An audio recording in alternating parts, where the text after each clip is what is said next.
Good morning. Hello, everyone, and thank you for joining us this morning. Today, I'm delighted to be joined by four expert panelists as we talk about Pinterest, Shopify, and the world of social commerce. Now, before we dive into the topics, I'd like to make some introductions. Jay, I'm going to start with you from Launch Online. Please just tell us a little bit about yourself and your business. Hey, thanks, Nathan. I'm Jay from Launch Online. We are paid media specialists for ambitious advertisers. Thank you, Jay. And I'm going to come over to you, James, from the Armory. Good morning.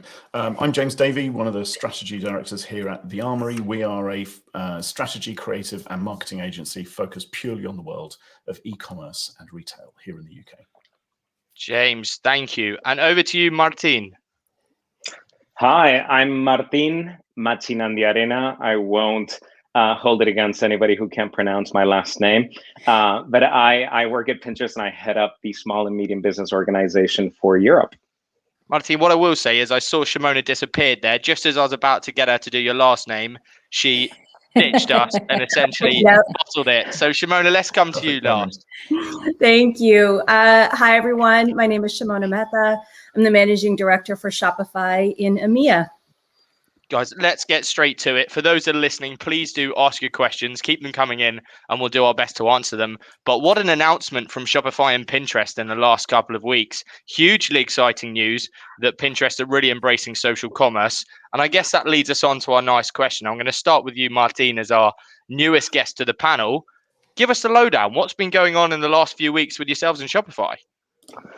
So for me in particular, leading the small and medium business segment at Pinterest in Europe, I'm incredibly excited at this partnership, right? Where we announced just last week that Pinterest and Shopify are extending our partnership that started last year in the US and Canada, and now extends to 27 new countries, including most of Europe.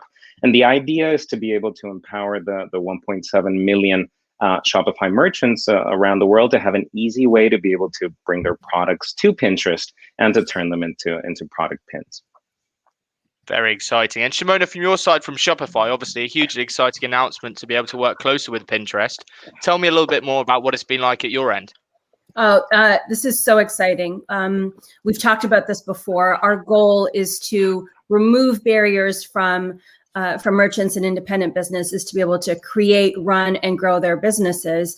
And this partnership really helps to do that for merchants, because we're bringing that experience in that Pinterest app over to their Shopify admin where they're used to working. It's enabling those merchants to be able to provide, again, that frictionless access to shopping features like tag deployment, catalog ingestion, advertising, buying interfaces, without needing to edit code, deploy resources on their own site, right? So a really great frictionless, low resource way of doing this, of being able to target customers, being able to track them, being able to create these shoppable pins. So this is such a great, exciting announcement for our merchants.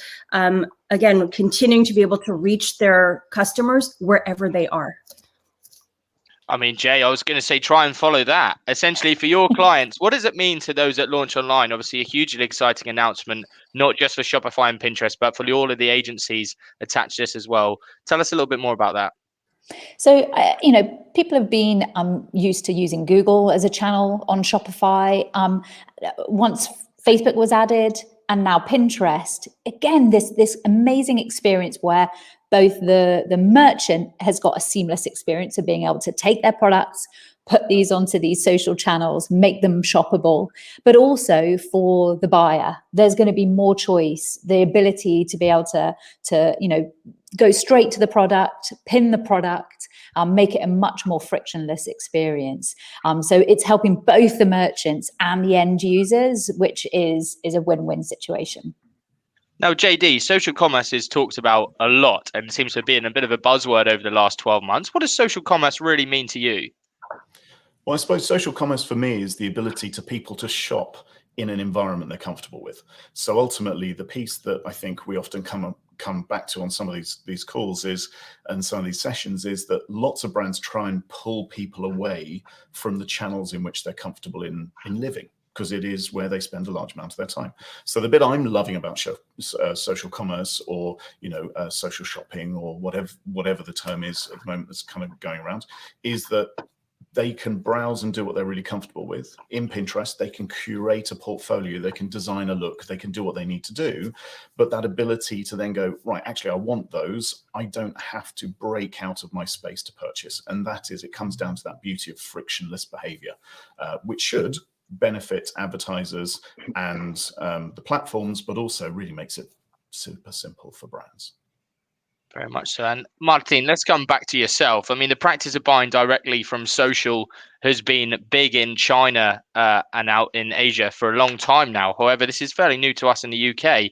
At the moment, the users in the UK are still mainly driven to brands through websites and through shopping posts on feeds, etc. Do you think we'll see more of this live shopping coming to the market in the next 6 to 12 months over here in the West? I mean, certainly we easy to say yes. The rise in e-commerce, I think, is going to continue to accelerate, and we've seen over the past year just how much more that is the case. And I don't think that's going to stop. It's going to continue accelerating, and consumers are looking for more ways to make online shopping easier, right? And this includes shopping immediately from where you're inspired. I mean, over the years, I personally here at Pinterest have had the opportunity to learn from both users and from retailers. On the shopper side, we've heard that people want a way to be able to discover styles and products that they love, but they also want to visit the retailer for areas like customer service, right? So when you think about, or when I think about Pinterest, what we're trying to do is to help people find inspiration when they're looking for projects, when they have something in mind. And I think that we're uniquely positioned to be able to do that. And what I see in the beauty of the partnership with Shopify is that we're going to be able to very easily, and particularly for SMBs, to enable them to turn their products into product pins, where pinners on Pinterest are going to be able to discover them very easily when they're searching for their next project. So it's a win for merchants at Shopify. It's a great experience for pinners, and ultimately we're trying to facilitate that. JD, I know you're hugely excited about the live shopping trend, and I know the team at the Armory are getting behind some live shopping tactics at the moment. Tell us a little bit more about what you're up to over at the Armory HQ when it comes to live shopping. So for us, I think it's about trying to find, I think, Martin made a very good point. It's being able to help people curate. And I think that's whenever people are shopping in their own space, that in their mind, they're curating a look. They're in the decision-making process. So for us at the Armory, what we really want to try and do is try and find a way of helping brands facilitate that conversation. So bringing their products either into us as a business or working with them to curate that experience so they can effectively run a direct engagement with those brands. So whether that's through a Facebook Live, whether that's through LinkedIn Live, potentially, who knows, for a service. But it's trying to find a way that we can bring groups of people that are massively engaged with that brand into a space where they feel really comfortable to purchase and be shown the latest range of products. So I think it's making sure that we help them curate that experience in this space. Shimona, coming over to yourself, any further thoughts and input into the world of live shopping and where we expect to see that go in the next 6 to 12 months? Yeah, I mean, we've seen that continual shift to shopping on the digital high street over the last year, and that trend we continue to. We're going to continue to see that stay even as we reopen and we return to shopping in the main high streets.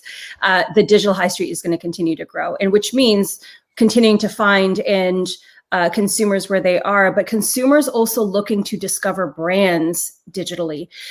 We saw that over the last year, 54% of young consumers who buy from independent merchants actually discovered those brands through social media. And even with middle-aged consumers, 43% of them discovered those brands on social media. So people are looking to discover brands through social media, and that includes through Pinterest. I know that there's a high discoverability rate there where people go and look for inspiration. And so the ability to find and discover brands there is incredibly important. And that means then extending, once they've discovered the brand, now how do you extend that shopping experience into live shopping and help and support? And that's what we're going to continue to see happen online right now. I mean, this is a bit of a pinch yourself moment, right? I'm listening to all this insight. I'm going, wow, this is just incredible. So thank you again, once again, to all our panel today. Jay, coming over to yourself, but more interested in terms of market trends that you're seeing in terms of how e-commerce SMEs are adapting to this post-pandemic world. Obviously, you work with e-commerce brands of all shapes and sizes. How are you seeing the tide shift as we start to ease up and come out of lockdown? So there's no question, the digital transformation that's happened over the last, it's more than 12 months now, has been enormous. And now consumers are very comfortable with buying online, whether it is through Amazon, through Google, through social commerce. They're now looking for that kind of see it, click it, buy it experience. What I particularly like about social commerce and what we should remember about Pinterest is that it's a search engine in itself. Like you are able to use Pinterest to search for things for inspiration, to curate these collections. But I like the fact that it's accessible for smaller brands now. So smaller brands that are on that journey, they've maybe pivoted from bricks and mortar to clicks and mortar, and now they're able to bring that within Pinterest. I mean, we deal with the advertising side of it, but even just from an organic point of view, you can be found by your customers online, and it is now accessible for those smaller brands that are niche, that are passionate about what they do, and the price point is low. We are seeing phenomenal results for our advertisers within Pinterest, within Instagram, low cost per click. You're getting, so many eyeballs from very precise audiences. It's superb. And I like being able to help those small brands find their customers. It gives us great satisfaction that, it's more of an even playing field. Love it, Jay. And Martin, from yourself, coming from that Pinterest themselves, the data that you guys are seeing, how is the world shifting as kind of the high street is reopening? Are we seeing many people go back to traditional bricks and mortar, or actually are we seeing that e-commerce trend as strong as ever? I would certainly say strong as ever. And to the point about how last year we saw an unprecedented change, right, globally. And we saw e-commerce is more important than ever. We don't see that slowing down by any means. But I think it's important to see that retailers and brands have had, over the past year, time to think about how they have to replace their experience that perhaps they were more used to in store or on high street, and how do they tackle that online, right? And particularly for SMBs. So how do you create a digital equivalent to that kind of analog experience while shopping online? So as a result, and consumers shift their time to online channels, I think brands need to find a way to inspire consumers, right? And create a shopping experience that feels a little bit more lifelike, right? Bring that sense of normalcy and delight. The shopping experience should be a pleasure, right? So when you think about it, or when I think about it, at Pinterest, we're building a place to shop, not just a place to buy. So for too long, kind of online shopping has felt more like online buying, as in, we don't think about it as searching for a single product, as I know exactly the brand and the product and everything exactly that I need, but rather you're looking for ideas. You have a sense of more or less what you're looking for. You may not know exactly what, and that is kind of the gap that we need to bridge. And I think that's the main challenge online. How do we replicate and how do we inspire consumers that don't know exactly what it is that they want, and how do we help them find those products? So that's what we want to make out of the shopping experience, to make it feel much more real life. And I think that that's particularly powerful for SMBs with this integration with Shopify and Pinterest, to be able to help them be discovered, right? For people who may not know the names of those specific brands, or may not be looking for those specific products, but are open to them. I see James and Shimona and Jay, we're all nodding frantically. So I'm going to come over to you, JD, as I know this is a particular passion point of yours in terms of experience-led commerce.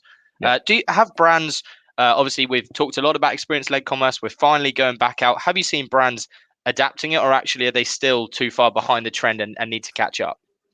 I think Martine's point around, the shop versus buy is really important, because actually most websites are designed with that, the add to bag button is so primary. The kind of the buy it now straight through to PayPal kind of button is very primary. That's absolutely great, because let's be honest, 90% of, what's the average stat? About 97% of people that browse an e-commerce store do not buy on that visit. So actually, the thing I love around the social experience is that if we think around, and Martine, correct me if I'm wrong, but the whole premise of where Pinterest originally started was around people building out a wedding plan, that curated sense of how do I build my wedding outfit? What do I kind of put with this? How do I kind of plan something through, the beauty of imagery? And actually, if you walk into a store, you're browsing the rails. As a female or a gent, you may have stuff over your arm to head to the changing room. You're going to try some of those things on, mix and match, change it around, move it around from different brands.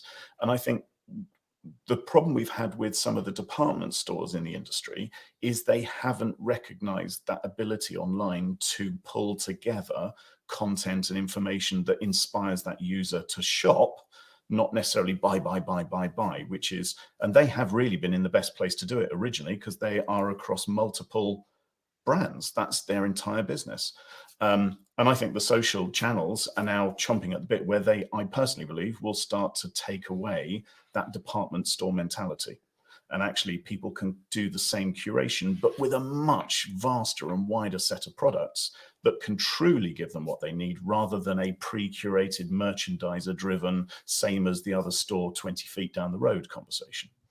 Now we're really getting into the meat of the conversation now, and I know everyone's bustling to have their say, and I promise you I'll give you all a chance to speak. I just wanted to remind those that are listening, please do keep your questions coming in. This is an incredible opportunity to be joined by Shopify, from Pinterest, from the team at the Armory and the team at Launch Online. This really is a one-off panel, so please do keep your questions coming in. Shimona, I'm going to come over to you next, and just tell us a little bit more about the importance of the community and the shopping experience. Yeah, what Martine just said, I think that really hit the nail on the head, right? The buying versus shopping. Buying to me is just like, again, I see racks of clothes or like just endless product pages. But this opportunity with social that we're seeing is for brands to be able to build communities, right? And a sharing of ideas. And that's part of the experience that we can create through shopping, is community building and authentic relationships and authentic storytelling. And we see that time and time again. And that's the power actually of social commerce, is brands have the ability to show up authentically. And then of course, as Jay talked about, we're removing those barriers from those small merchants to be able to get in and advertise and pivot and play with ideas. But the key here really is community building and relationship building. That really is what enhances people's, shopping experience now before they make their buying decisions. Shimona, thank you. Now, Jay, I believe you've got a couple of examples of people that are doing just this. Care to share? Yeah, I think that one of this kind of bringing the online and the experiential part of being in store, it's quite a challenge for small brands. I saw a really great example of Quooker, and I think that's how you pronounce it, Quooker with the Q, the hot tap company, and also Jura, the coffee brand. So I was creating, we're doing up our home at the moment. I was creating a board on Pinterest with all of the ideas for the different rooms. And one of the things that my friend has got is a boiling hot tap. And I was like, I've got to have one of those. I went to the website, and then I started to be fed some remarketing ads on one of the social channels, and it was book a consultation, because the barrier to the purchase was that you could no longer quickly have someone pop over and give you a consultation and see whether it would fit in your kitchen. So you were able to book a virtual consultation. I was then patched through to somebody in a store with a headset on. I was able to use my camera to show where the tap would go, and I got that kind of that in-person experience, but virtually.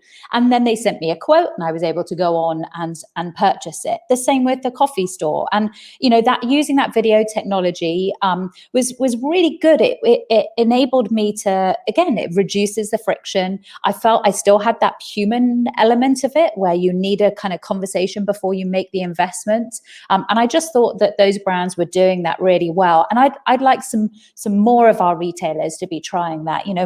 We've got Will B's, a great retailer who's got a shop in Solcombe with beautiful handbags. And when you go into that store, you really feel like they've very carefully put together this collection.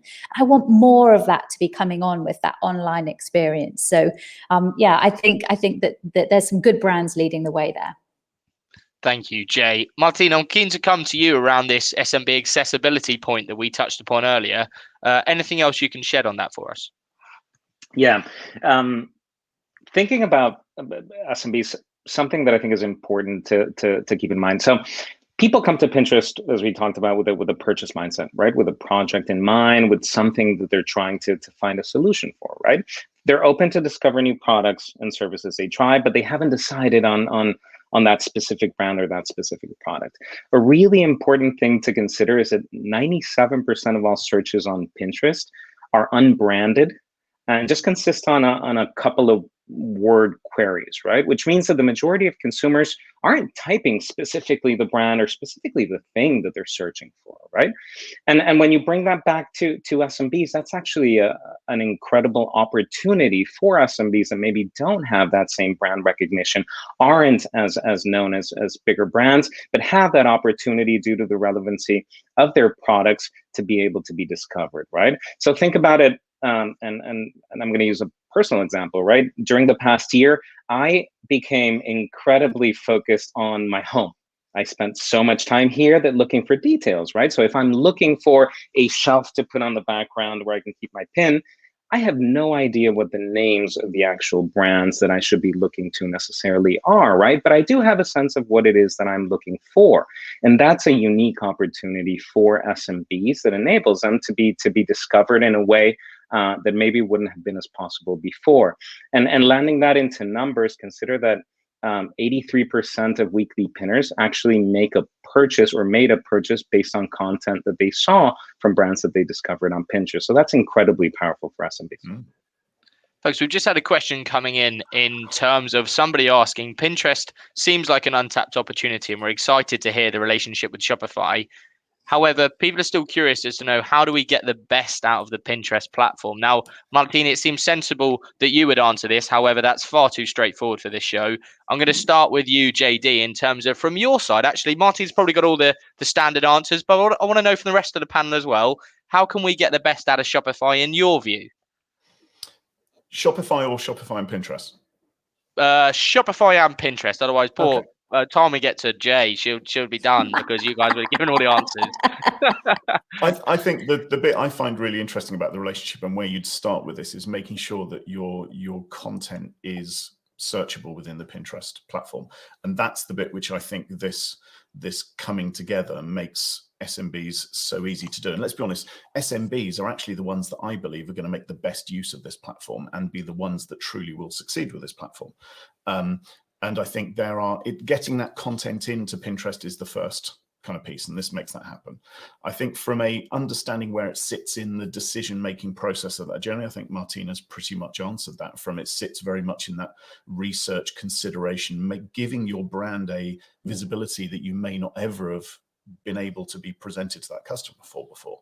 So I think for a brand, start to think around stepping into that space of making your product more visible and for people to potentially find your product, rather than thinking about it on a return on ad spend basis or on a cost per acquisition basis, because it sits in that kind of consideration funnel. So don't always think of it, I'm going to stick an ad on Pinterest, I want it to click and I want it to return at this value, because actually that's probably not where the platform sits at this precise moment in time. I think that for me is probably my key piece there. Thank you, JD. Shimona, let's come to you.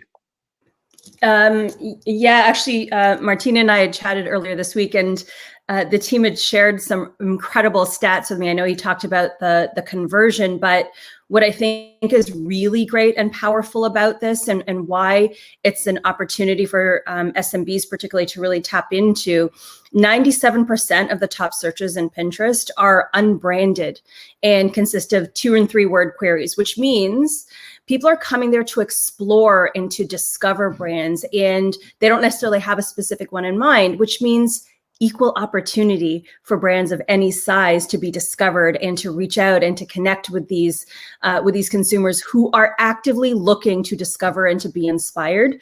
So again, like, yes, untapped opportunity, and absolutely a great space for SMBs to be playing.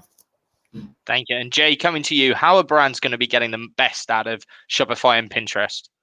So, James raised some really good points there, and really focusing on your imagery is important, and the SEO of your imagery, making sure that those images are marked up correctly and are findable. One of the really cool ways I've been using Pinterest for my home projects is, you'll find like the orange sofa. I've got a tangerine sofa coming, but I've got, you'll find that orange sofa. It's out of stock. Everything's out of stock at the moment. And you can use the image search to find other places you can buy similar sofas from. And it is super cool. And I don't care which brand my orange sofa comes from. No one really goes, what brand is your sofa? Well, they don't in my world anyway. I just want that kind of tangerine color. And I was able to then find somewhere that it did have in stock that, all without leaving the app, and that is super powerful. It's providing a brand new kind of way of shopping seamlessly. Then you're able to pin it to your board. It's shareable. The fact that you're then able to invite other people to collaborate. We must remember that it is a social experience, this, I was able to share that with my husband. Not that I was really going to seek his decision-making skills on that front, but I could at least pretend. And it just makes it a more enjoyable experience. I also think we must talk about video. I don't know if you've been scrolling through, any of your social media channels. I think particularly with Pinterest, video comes to life on it, and looking at the brands that are using video, even crude video, at least if it's authentic video. It doesn't have to be TV quality, but those brands and small businesses that are using video creatively stand up head and shoulders above the rest. Jay, thank you. And on behalf of the panel, I'd like to apologize to your husband for not being involved in the decision-making process.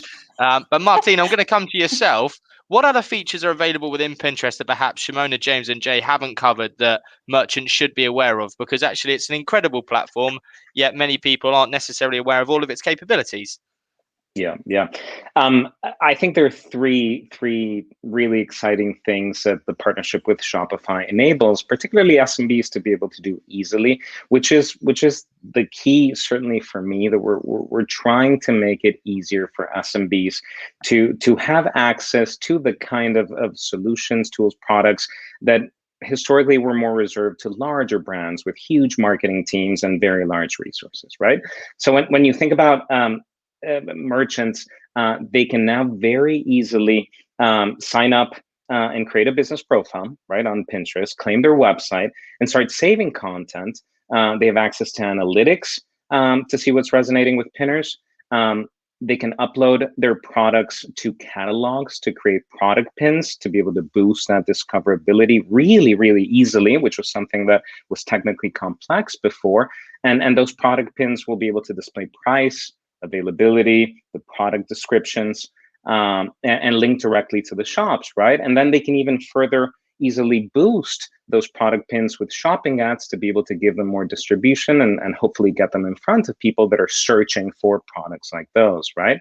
And then lastly, another solution that we've made really easy with the integration between Pinterest and Shopify is the ability to be able to take advantage of dynamic retargeting on Pinterest, which again was technically complex before, and now it's incredibly easy. So they're the kind of tools on Pinterest that now SMBs have access to that historically they wouldn't have been able to easily. And that's, to me, incredibly exciting, right? Being able to level the playing field and empower SMBs. Martin, sorry, I'm going to come back to you. We've just had a question come in around how do you access the popular search terms, specifically on Pinterest? Is there like a keyword tool or something like that, just like you have within the Google suite? Within the ads manager, there's access to be able to use keyword targeting and all of our targeting possibilities. And then we have other resources online we can certainly circle back and share for the audience. I think it might be useful for them to be able to access it easily. That's perfect. Thank you. Now, folks, one topic I'd like to come to is around crushing stereotypes. And perhaps everybody listening thinks that the Pinterest platform and the relationship with Shopify is perfect for brands of a certain type. Yet actually, I'm sure many brands can benefit that perhaps didn't necessarily consider Pinterest as part of their 2 or 3 core platforms. Jay, I'm going to start with you. What brands/sectors do you think are ripe for Pinterest? And also in terms of demographics, age, gender, etc. Yeah, no question. You have to be careful. You don't go after as a small brand that has limited budgets. You don't go after every shiny new penny. But when you really look at your audiences, there will be a section of those that will be on these social channels, and you can think outside of the box. We did a promotion with a skincare brand, and it was their sun range that we were doing. Lots of people are holiday planning at the moment. They're creating boards for inspiration for the next 5 years, and we were targeting sun lotion ads to people who were searching holidays. So you don't need to, I'm not sure if many people might search for sun lotion when they're in Pinterest. So we were looking at, why would you buy sun lotion? Oh, because you're going on holiday, you're in the holiday state of mind. So it's not always a direct correlation for a keyword, and then product. And also just, remember that brand is important, that establishing your brand is important. And so, making sure that you show up alongside relevant terms, of kind of, like-minded markets. I think that SMBs particularly spend too little on brand, and they need to place more importance on that in the future. Jay, fabulous as ever. Shimona, coming to you, in terms of brands or sectors or demographics that should embrace Pinterest, how can we really crush those stereotypes that it's not just people in the arts and crafts space that should embrace Pinterest? It's so much more than that. It is so much more than that. Let's talk demographics first. I think I mentioned it earlier, but from our the Shopify Future of Commerce report, we found that over half of young consumers are buying from independent merchants, and they're discovering them on social media. I think it was 54%, 43% of middle-aged consumers, and over a quarter of older consumers. So, whatever the demographic, we're seeing growth on discovering brands through social. And so demographic wise, it's everywhere. This isn't a Gen Z thing. This is a, identify where your consumers are and how they're discovering brands and how they're looking to be inspired. And then make sure, like Jay said, that you're targeting them specifically, right? You're not just trying to throw mud at a wall and hope something sticks. You figure out where your customers are exactly, and then you're targeting them specifically.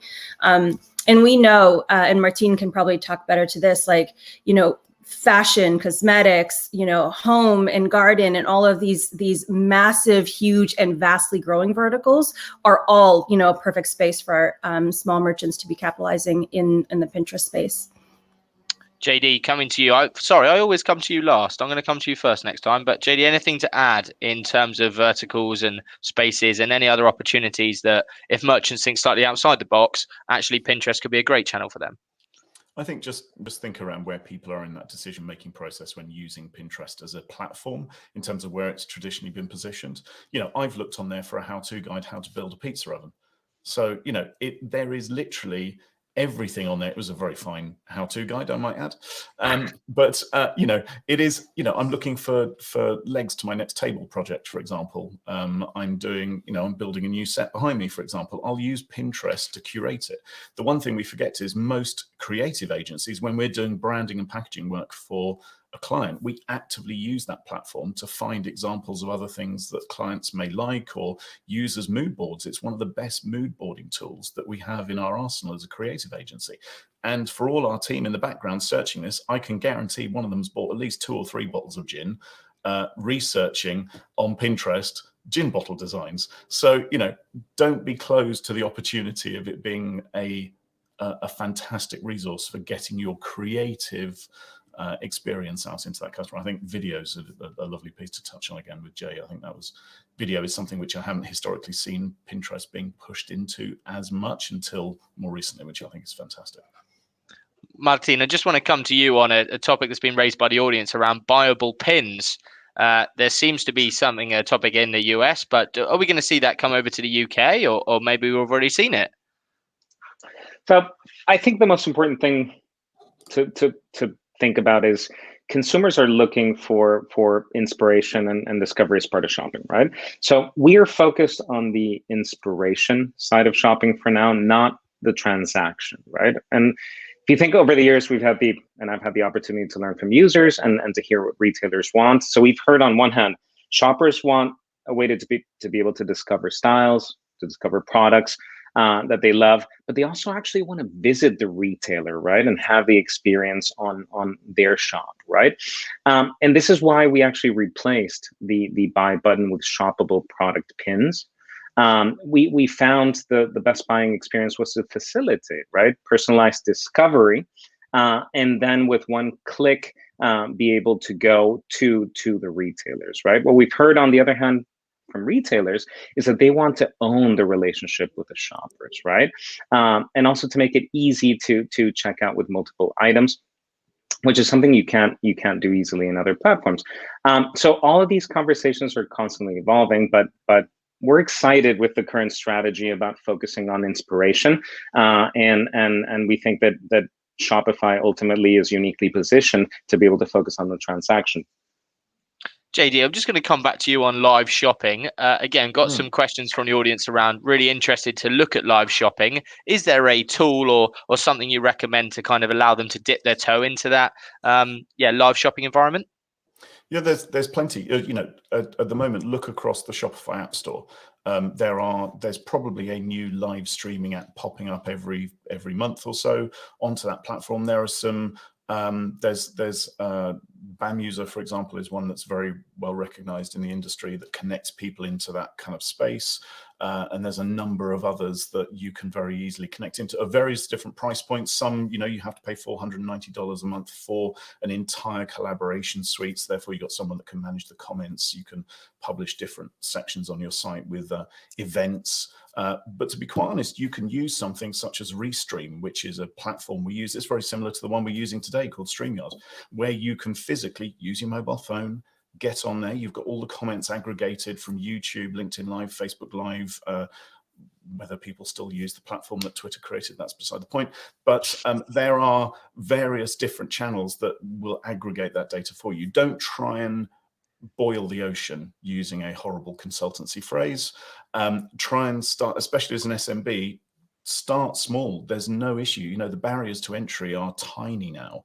5% is one of the platforms on there on Shopify at the moment is offering you a full live streaming experience for 5% of every transaction, which if you're a manufacturer of your own product as a retailer, that is, significantly less than the percentage you'd be paying to Amazon, for example, for a commission on a sale through Amazon. So, test out these environments and give it a whirl. There are plenty of options out there.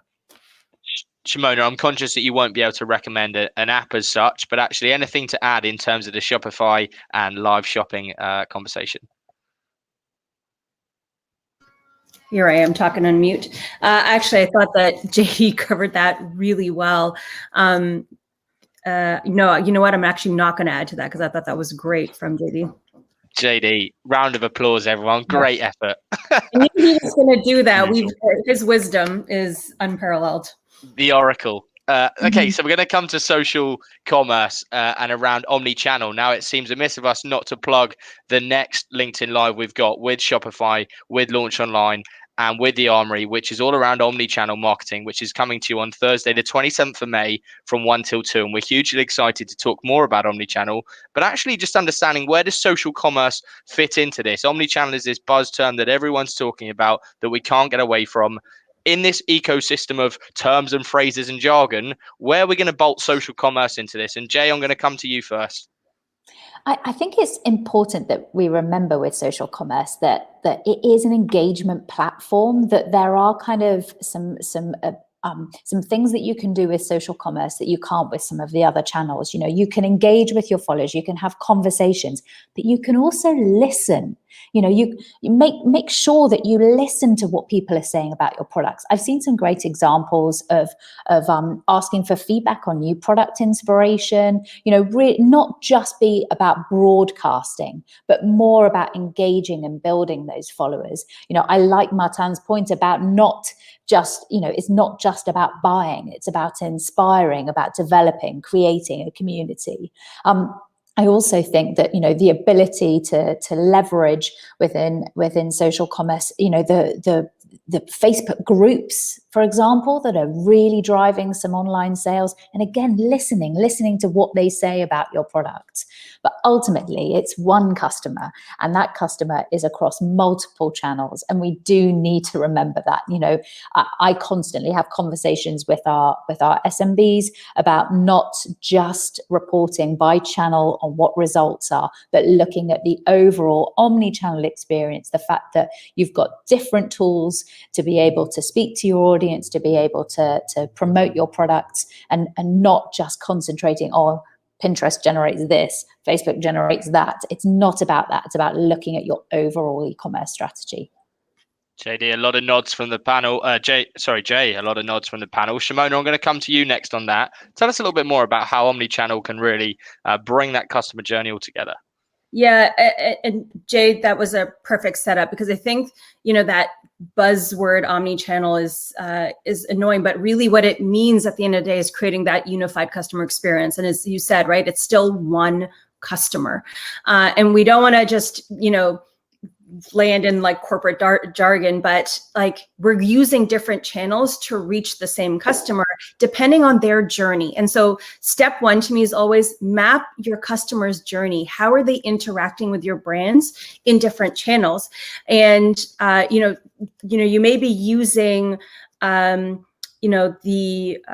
social site for really striking lifestyle imagery and really rich video, so that they're, you know, getting inspired and they're relating to your brand or building community. You might be selling through another channel, and you might be like surfacing homepage incentives on your website. And so it's the first and foremost is to remember, just as Jay said, this is, you know, you're not reporting by channel. You actually want to really map and understand your customer's journey and how they're interacting and touching on different points, and then maximizing their experience in each of those channels. So you're creating something that's really unified. And this is where social fits in so well, right? Lifestyle imagery, community, you know, really creating a relationship. Those are things that are so important from the social side. So it's really how you fit it into your omni-channel strategy. One thing when we're talking about omni-channel that seems to always come up in parallel is the concerns around the sharing of data. JD, I know there's been a lot of conversations and the industry recently around data and the changes to that. Perhaps you could just shed some light in terms of how data might be used between social platforms, particularly if payments are going to be made on them, just to alleviate some concerns I guess a lot of the audience may have in terms of, well, yeah, what's going to happen to my data if I do try and create this omni-channel approach? So I think the one thing we have to be very conscious of is something called PCI compliance. So actually, when we're talking specifically about payments, then ultimately there is a piece of legislation that basically requests that a retailer demonstrates that they're able to show security around data, around what's called tokenizing of credit card information. So even if someone hacked into the data, you physically don't ever show the credit card information. You're not showing expiry dates, all that kind of stuff. So the one thing I would say around some of the work that Shopify is doing in this space is starting to understand how users can use Shopify's core transactional elements and all of its security that comes out of the box, because Shopify is a PCI level 1 tier 1 provider. That means they have the same security level as any major FTSE 100 retailer in the UK in terms of security. They have to adhere to that. Hoping to and wanting to use the payment gateways that are set up in that platform to make the final transaction, because that means that that user is protected and secure around the piece. The piece which I think we're probably talking more about is the sharing of user identifiable information across platforms through this identifier that ultimately Apple's recent iOS 14.5 and the Big Sur update to Safari is preventing by default and asking the user whether they wish to have that. Now, what I think think that does is means that our ability to talk to very specific individual users starts to become slightly harder. What it never takes away is the core fundamental principles of marketing, of actually going, how do I understand my customer? What are their behaviors? What are their attitudes? And where do they live? Where do they actually shop? And actually using the tools that the social channels will still have available to them, because that's not personally identifiable information, to say, well, actually, let's work back to a more granular approach to test and learn of which clusters engage, which clusters then convert, because that conversion data is still there, but we can't say it's James Davey that bought. We can say that it's someone that looks like James Davey, that's of this age, that's non-negotiable or broadcastable, and all the other information that goes around it, that he likes cycling occasionally, he really likes Lego, and he shops on these kind of stores. That's, I think, the issue we have right now. So I think marketeers are going to have to start getting back to the premise of what is awareness and consideration and which channels do that job well. And let's not report on those on a return on ad spend basis, and which channels do that click and buy purchase process. And so therefore, how do we ensure that we use the right channel for the right job and get back to a granular approach of really targeting users that match what our customers look like, rather than letting the platform try and decide for us? JD, superb. Thank you. As knowledgeable as ever, and I think you've earned yourself a drink. But just a bit like the school disco when it's one last song, essentially we're running out of time. So please do keep your questions coming in. This is an amazing opportunity to speak to Shopify Direct, Pinterest Direct, to James and to Jay. So please do keep your questions coming in. Now, just in terms of data, Martin, I'd like to come to yourself next around Pinterest and the data and their usage, because again, I'm sure a lot of people are curious as to Pinterest protocol and how you guys go about it and the kind of questions you're normally asked. Yeah, I think it's important to take a step back and to consider that what we are trying to do and what we want to do is to inspire and to provide a positive and safe experience on Pinterest, right? So we want to provide a clear value exchange, and our work is to try to make ads additive, right? So when a merchant creates a product pin, that hopefully we can put it in front of a person that's searching for an inspiration and for that product pin to be relevant, right? Now, if people come to Pinterest to shop, to plan, to get inspired, we want to help them do that, and we use that data to inspire. There are no transactions, as we talked about on Pinterest, right? But our goal is to make sure that our ads and the content is welcomed and fits into the experience on Pinterest. We show recommendations and ads based on what pinners are searching, what pinners have saved, and who people are following, right? But we also deliberately engineer products for wellness and for positivity, right? Like things like compassionate search, and we've taken industry first kind of policy stances against things like misinformation and content that doesn't inspire, like anti-vax or not having any type of political ads. Martin, thank you. Folks, as our final round of questions today, I just want to go around the topic of what 3 things can brands do from today to really embrace the power of social commerce. Jay, I'm going to start with you on this, and I'll come round in a bit of a game. You're not allowed to say the same one, so I expect 12 answers for people to be able to implement. So 3 from you, and JD, you bet you'll probably be somewhere near the end. But Jay, I'm going to come to you first. Social commerce from today, what can people do to really get the best out of their social commerce strategy? To not expect directly attributable income from what they're doing on social commerce, that they need to look at the experience. Are they enhancing their customer experience with what they're doing on social commerce? Are they adopting messenger, automated bots that they can make that experience more seamless, but not to always be looking at this has equaled this much revenue, but stand back and look at the bigger picture. Are they embracing their brand and encouraging a good user experience within social commerce?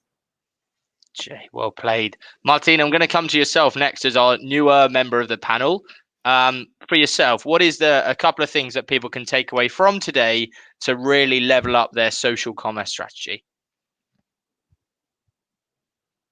You may be muted, I'm afraid. That muted bingo, the old Zoom bingo, we've got you. Indeed, I think that the key here is to focus on trying to recreate the shopping experience, like we talked about. How do you inspire people that are looking for something but don't know specifically what that might be, and how do you empower that process of discovery and inspiration?